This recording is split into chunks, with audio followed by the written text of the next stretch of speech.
Facebook पे या Instagram पे कमेंट आया एक खातून का कि मेरा अपना ज़ाती तजुर्बा ये है कि जब भी आप नेकी करते हो तो उस नेकी का सिला बड़ा बुरा मिलता है। ये उनका कमेंट था ना।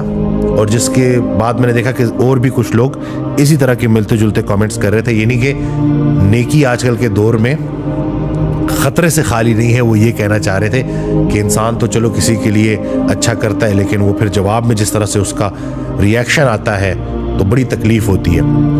तो मैं क्लिनिक पे बैठा हुआ था एक दिन, कुछ अर्सा पहले की बात है। तो एक शख्स आया तो उसने वो हज़रत वासिफ़ अली वासिफ़ रहमतुल्लाह की बुक्स देखी, मेरे क्लिनिक पे मौजूद होती हैं। जो लोग वेट कर रहे होते हैं वो साथ साथ पढ़ते हैं ताकि कोई ना कोई खैर की बात उन तक पहुंच जाए। तो वो शख्स मुझे कहता है कि डॉक्टर वसीम, मैं कई साल एक सवाल को लेके फिरता रहा और हज़रत वासिफ़ अली वासिफ़ रहमतुल्लाह की किताब में मुझे उस सवाल का जवाब मिला। तो मैं बड़ा थोड़ा सा ना अटेंटिव हो गया और मैंने कहा कि क्या ऐसा सवाल था जिसका आपको जवाब मिला।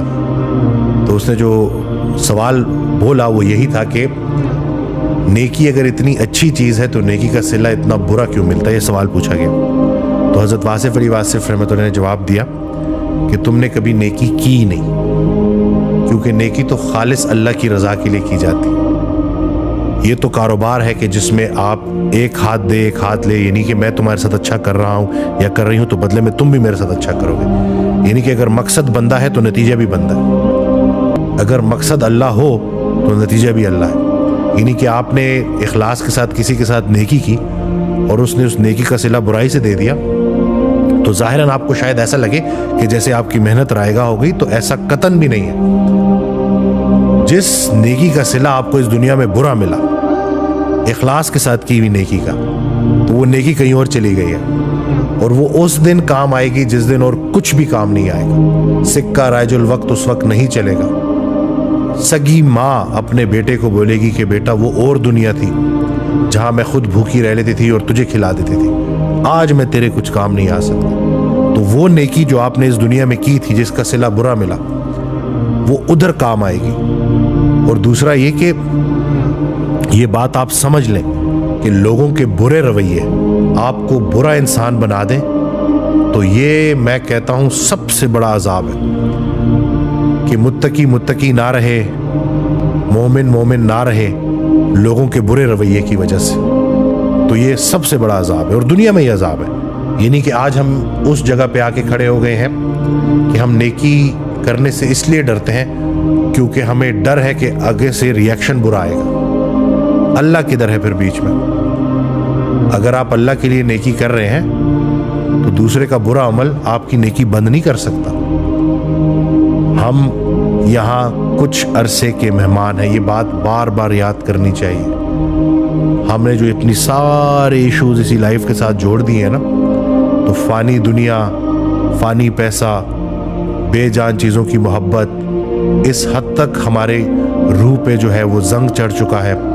रूह की मिसाल हज़रत वासिफ़ अली वासिफ़ रहमतुल्लाह ने एक आईने की दी है कि वो आईना जो बिल्कुल टूटा नहीं है, बिल्कुल सही है, लेकिन उसके ऊपर गर्द जम गई है। तो इसलिए उस गर्द आलूद आईने की वजह से आपको मंजर सही क्लियर नज़र नहीं आ रहा। तो जब आप दिलों से नफ़रत निकालेंगे, जिस रास्ते से, जिस दरवाजे से दिल में नफ़रत आती है उसी दरवाजे से मोहब्बत निकल जाती है। एक बड़ा प्यारा फ़िक्रा है हज़रत वासिफ़ अली वासिफ़ रहमतुल्लाह का कि ये जो गुलाब है ना, इसका उसका मफ़हूम है कि ये जो गुलाब है ना, इसको मोहब्बत से देखेंगे ना तो रंग नज़र आएंगे, नफ़रत से देखेंगे तो कांटे नज़र आएंगे आपको। तो ये आपका अपना हुस्न नज़र है। तो अगर एक इंसान का बुरा रवैया आपके दिल में उसके खिलाफ नफ़रत ले आता है तो नुकसान किसका? आपका अपना नुकसान। और एक सहाबी को रसूलुल्लाह सल्लल्लाहु अलैहि वसल्लम जन्नती कहा करते थे कि ये जन्नती है, देखो ये जन्नती है। तो एक दूसरे सहाबी ने उनसे पूछा कि आप ऐसा क्या अमल करते हैं? तो उस सहाबी ने जवाब दिया, उन्होंने जवाब दिया कि मैं और तो कुछ नहीं जानता, लेकिन इतना मैं बड़े गारंटी से कह सकता हूं कि मैं अपने दिल में किसी के लिए बोझ नहीं रखता। तो दूसरे सहाबी ने कहा कि ये तो बड़ा मुश्किल काम है, यानी कि अपने दिल को साफ करना। ये जितना मुश्किल काम है ना, उतना बड़ा ही इसका अजर भी है। तो दिल से नफरत को निकालें, दिल से लोगों के बुरे रवैयों को निकालें और वो एक फ़िक्रा है उनका कि हज़रत वासिफ़ अली वासिफ़ रहमतुल्लाह कि जहाँ अल्लाह ने पाबंद किया है वहाँ आज़ाद नहीं होना, जहाँ आज़ाद किया है वहाँ पाबंद नहीं होना। तो हम ये जो दूसरों की तारीफ़ों के पाबंद हो जाते हैं, दूसरों की बुरे रवैये की वजह से हम गलत हो जाते हैं, तो इन चीज़ों से निकलें। पाबंदी सिर्फ अल्लाह की है और अल्लाह के हुक्म की पाबंदी करें, ज़िंदगी में कभी नुकसान नहीं उठाएंगे। वो जो बज़ाहिर आपको नुकसान नज़र आ रहा होता है वो नुकसान होता नहीं आती कोई परेशानी उस वक्त तक जब तक वो बड़ी परेशानी को टालने ना आई हो। तो ये जो दुनिया का जो माल व असबाब है, या जो दुनिया में किसी ने आपसे अगर 4-5 दिन का फ़ायदा ले लिया, तो फ़ायदा नहीं हासिल कर सकते हम एक दूसरे से, फ़ायदा ही तो नहीं हासिल कर सकते। इसी चीज़ ने तो हमें धोखे में डाला हुआ है कि किसी के 2-4 पैसे अगर हमने लूट भी लिए या किसी को अगर हमने नुकसान पहुंचा भी दिया, तो असल में हम उसको नुकसान नहीं पहुंचा रहे, खुद को नुकसान पहुंचा रहे हैं। क्योंकि एक दिन अदालत लगनी है और उस दिन सब कुछ सामने आएगा और अल्लाह हमारे दिलों में उठने वाले गुमान से भी वाकिफ़ है और सब रिकॉर्ड हो रहा है। तो अल्लाह पाक हमें अमल करने की तौफीक दे अल्लाह की रज़ा के लिए। लोगों से बेनियाज हो जाए जी, अल्लाह बेनियाज है ना, तो अल्लाह के करीब होंगे तो फिर ये लोगों के सख्त रवैये भी आपके ऊपर भारी नहीं होंगे, आपको मुश्किल में नहीं डालेंगे।